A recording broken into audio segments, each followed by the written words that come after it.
Muy buenas tardes, mi nombre es Luz Marina Moreno Reyes y hoy les voy a hablar del derecho tributario. El derecho tributario es una rama del derecho público que se ocupa de estudiar la forma en la que el Estado puede obtener los recursos a través del recaudo de tributos por parte de los ciudadanos y en algunos casos por parte de las mismas entidades públicas, porque regula las relaciones en las que participa el Estado frente a los particulares o frente al mismo Estado. Tenemos las fuentes de derecho tributario, que son la Constitución Política y la CDI, leyes de decretos, leyes y decretos legislativos, los decretos reglamentarios, actos administrativos generales del orden nacional, ordenanzas, acuerdos. Los elementos esenciales del poder tributario son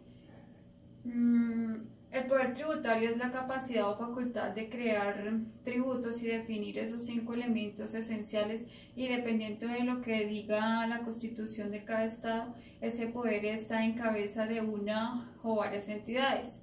Todo tributo, sea impuesto, tasa o contribución, debe tener 5 elementos estructurales. Deben estar señalados de manera expresa en la ley, la ordenanza o el acuerdo. El poder fiscal en Colombia se distribuye así: el poder tributario del Estado.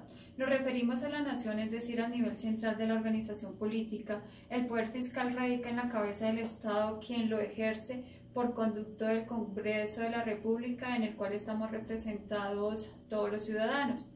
El poder tributario de los entes territoriales. La Constitución le otorga autonomía a las entidades territoriales para la gestión de sus intereses, y dentro de los límites también se establecen derechos. Los elementos del poder tributario son el hecho generador. El hecho generador es el presupuesto fijado por la ley para configurar cada tributo y diferenciarlo de los demás. Consiste en tomar un hecho de la realidad que se resulte indicativo de capacidad económica y establecerlo como supuesto para el nacimiento de la obligación tributaria. Todo hecho generador tiene 4 aspectos: el material, que es el propio hecho, conocimiento de la realidad económica que demuestra la capacidad económica; el aspecto del elemento espacial, que es el que determina la relación en el hecho generador y un territorio; el aspecto temporal, se refiere a la delimitación del hecho generador en el tiempo; el aspecto cuantitativo, es el aspecto que nos permite cuantificar o valorar los bienes, ingresos o patrimonios que hacen parte del hecho generador, pues esto es indispensable para determinar el monto o pagar el impuesto. Tenemos el sujeto activo. El sujeto activo es aquel de conformidad con la ley de creación del tributo. Tiene potestad para determinar los aspectos esenciales del tributo no definido y por la ley. Para beneficiarse con los ingresos obtenidos por el recaudo, tributo, y para gestionar todo lo relativo al recaudo y a la administración. Dependiendo de la clase de tributo de que se trate, podemos determinar cuál es el sujeto activo: tributos de carácter nacional, tributos de carácter municipal, departamental o distrital. En relación al sujeto activo, es importante indicar que tiene potestades de fiscalización y potestades de coerción. Tenemos el sujeto pasivo, que son todos aquellos que por una u otra razón estipulada en la ley se ven obligados al cumplimiento de las prestaciones tributarias.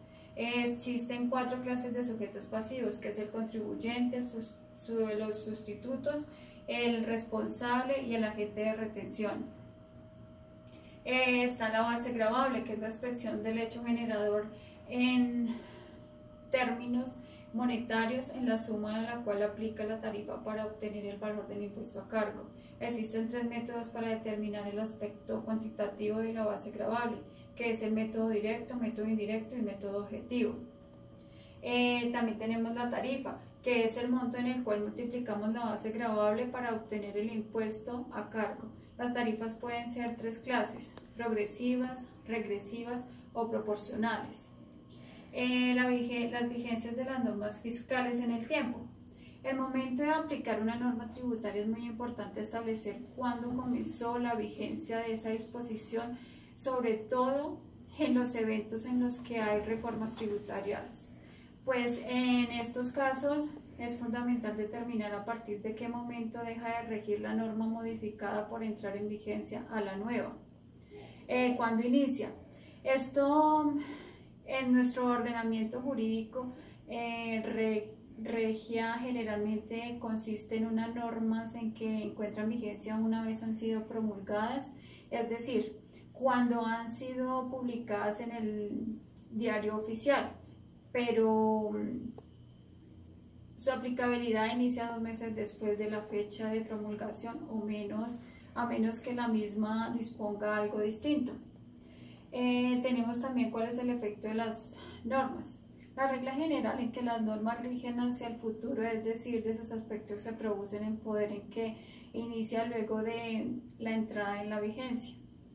Cuando pierden la vigencia, depende cómo haya sido redactada la norma. Si la norma no ha sido establecida en un término de vigencia determinado, entonces esta determinará por alguna de las formas normales, que son derogación, por declaración de inconstitucionalidad, por la declaratoria de la nulidad.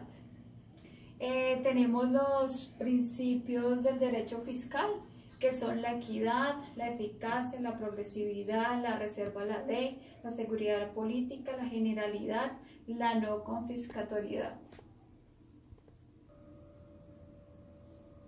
Tenemos las clases del tributo. Las clases del tributo que hay en nuestro país son las tasas. Es un tributo cuya obligación tiene como hecho generador la prestación efectiva y potencial de un servicio público individualizado en el contribuyente. Su producto no tiene destino distinto al servicio que contribuye al presupuesto de la obligación. Se consideran como un precio que cobra el Estado en un servicio prestado. Solo las pagan quienes las utilizan. Existen 2 clases de tasas, según su obligatoriedad y contraprestación. Las tasas de servicios públicos o precios públicos, las tasas fiscales o tasas tributarias propiamente dichas. Tenemos las contribuciones. La contribución es una cuota obligatoria que en términos de dinero se paga el Estado para fines relativamente específicos que benefician a un grupo de comunidad. Tenemos las contribuciones sociales, contribuciones corporativas, contribuciones económicas. Tenemos los impuestos. Los impuestos es la cantidad que en términos de dinero están obligados a pagar el Estado, los miembros de una sociedad y los extranjeros que se benefician de su organización. Los impuestos pueden clasificarse en muchas maneras.